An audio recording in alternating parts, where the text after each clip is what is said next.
Welcome back to In the Mountains. So, I found a large pine tree. Looks like it's rolled down this embankment during the bomb cyclone storm that hit a few weeks back.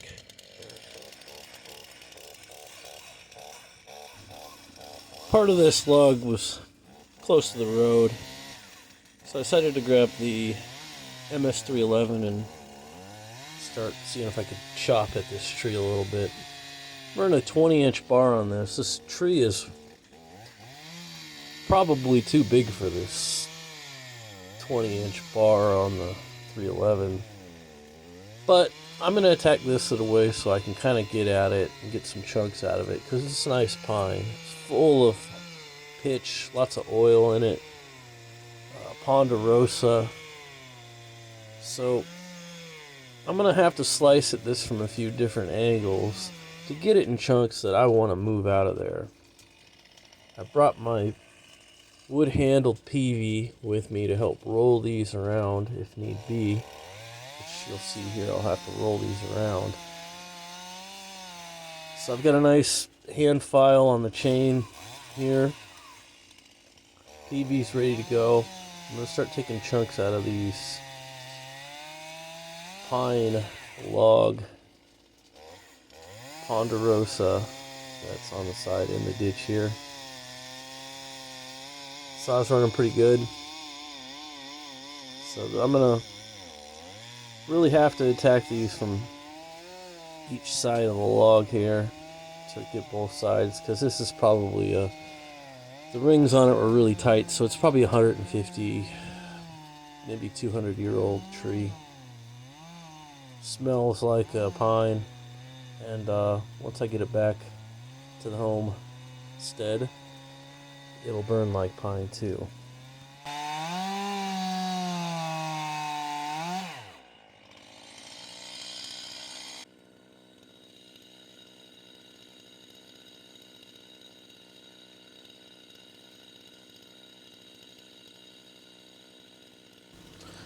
The bark on this pine tree is pretty thick. As you notice, when I hook that peavey on there, the hook, it rips that bark right off, and I'm able to roll part of that round out of there. It's relatively dry inside, but it's still got some weight to it. I am gonna definitely slice these pieces up so they're more manageable, because I'm not trying to lift excessive weight for any reason.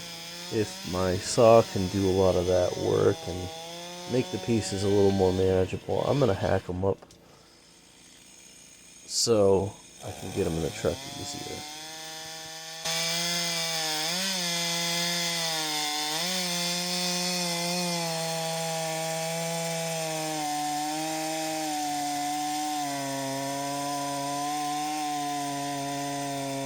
The sawdust spitting out of that round and the tip of that chainsaw just smells like a bottle of pine sol.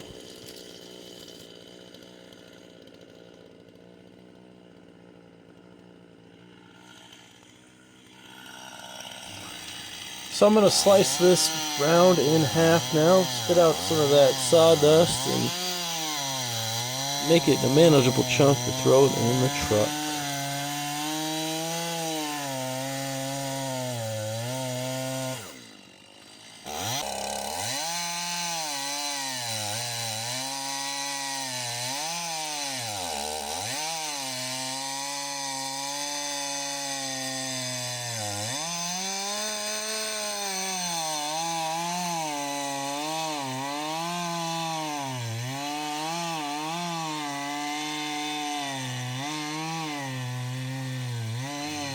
So this log is in the ditch, so it's at a weird angle, so I'm kind of crouched back in there. I don't want my head to be in the kickback zone, so I'm just going to kind of slice it down on this big log in this ditch and roll it around and see if I can't get a piece of it off for the truck.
So, just finishing up with the last few cuts here, and this ponderosa pine will be ready to load. Yes, it can be done with a 20-inch bar chainsaw. Definitely not ideal, but it can get the job done, as you can see. I'm going to load this thing up and burn this firewood. Thank you for watching In the Mountains. I'll see you next time.